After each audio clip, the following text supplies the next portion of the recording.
Dear students, आज हम जल के बारे में बात करेंगे। जल, सभी पोषक तत्वों में जल भी एक अत्यंत महत्वपूर्ण पोषक तत्व है। यह कहा जाता है कि बिना भोजन के हम कुछ हफ्तों तक, जबकि बिना जल के हम केवल कुछ दिनों तक ही जीवित रह सकते हैं। एक वयस्क व्यक्ति के शरीर का लगभग 60% तथा एक बच्चे के शरीर का लगभग 75% भाग जल ही होता है। जल दो तत्वों से मिलकर बना है, ऑक्सीजन तथा हाइड्रोजन। जल एक अकार्बनिक यौगिक है। इसका फॉर्मूला H2O होता है, अर्थात हाइड्रोजन के दो व ऑक्सीजन का एक अणु मिलकर जल बनाता है। जल के कार्य। जल के हमारे शरीर में अनेकों महत्वपूर्ण कार्य हैं। तापमान का नियंत्रण। मानव शरीर का सामान्य तापमान 98.4 डिग्री फ़ारेनहाइट या 37 डिग्री सेंटीग्रेड होता है। हमारे शरीर के तापमान को सही बनाए रखने के लिए जल अत्यधिक आवश्यक है। जल हमारे शरीर की सभी कोशिकाओं को गीला रखता है, उनमें नमी बनाए रखता है।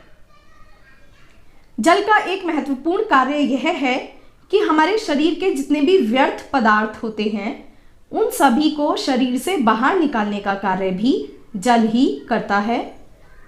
मूत्र के द्वारा अनेकों विषैले पदार्थ, टॉक्सिक पदार्थ या व्यय पदार्थ जल के द्वारा, जल के माध्यम से हमारे शरीर से बाहर निकलते हैं। जल अनेकों पोषक तत्वों एवं रासायनिक तत्वों के लिए विलायक की तरह कार्य करता है। विटामिन बी, विटामिन सी एवं अन्य पोषक तत्व एवं अनेकों रासायनिक तत्व जैसे कि दवाई आदि, इन सभी के लिए जल विलायक का कार्य करता है, यानी कि इन्हीं में, जल में ही घुलकर ये पदार्थ, ये रासायनिक तत्व हमारे शरीर के अनेकों अंगों तक या कोशिकाओं तक पहुंचते हैं। जल के अंदर होने वाली, शरीर के अंदर होने वाली लगभग सभी आंतरिक क्रियाओं के लिए जल अति आवश्यक है। जल हमारे रक्त का भी एक महत्वपूर्ण भाग है। हमारे मूत्र एवं पसीने का भी मुख्य तत्व जल ही है।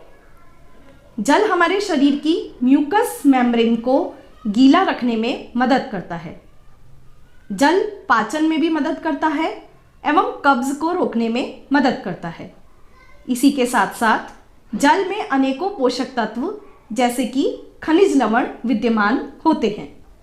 तो इस प्रकार आपने देखा कि जल के कितने ही महत्वपूर्ण कार्य हमारे शरीर में होते हैं।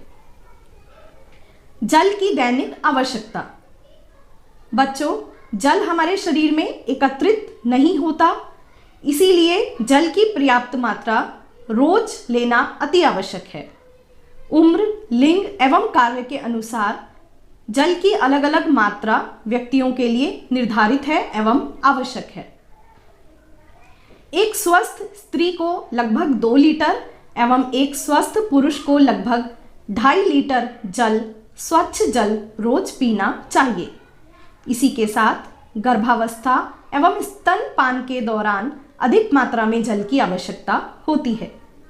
यदि शरीर में जल की कमी होती है तो डिहाइड्रेशन हो जाता है।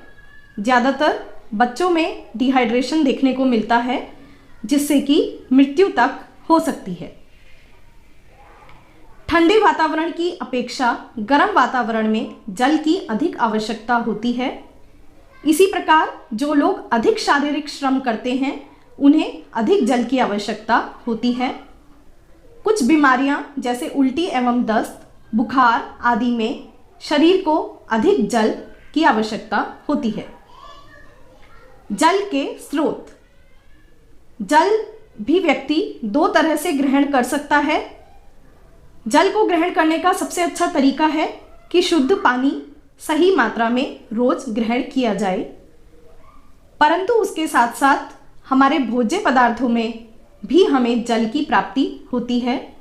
कुछ भोज्य पदार्थ जैसे रसीले फल, मौसमी, संतरा, तरबूज, खीरे, कुछ सब्जियां जैसे लौकी, तोरी, खीरा, तरी वाली सब्जियां, एवं दूध, फलों का रस, शिकंजी, नारियल का रस आदि, इन सभी से हमें जल की प्राप्ति होती है।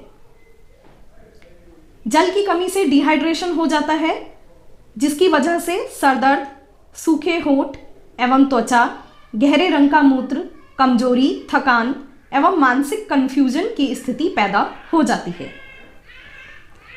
तो इस प्रकार आपने देखा कि हमारे शरीर में जल के क्या कार्य हैं, हमें कितना जल ग्रहण करना चाहिए और जल की कमी से कौन सी बीमारियां हो जाती हैं।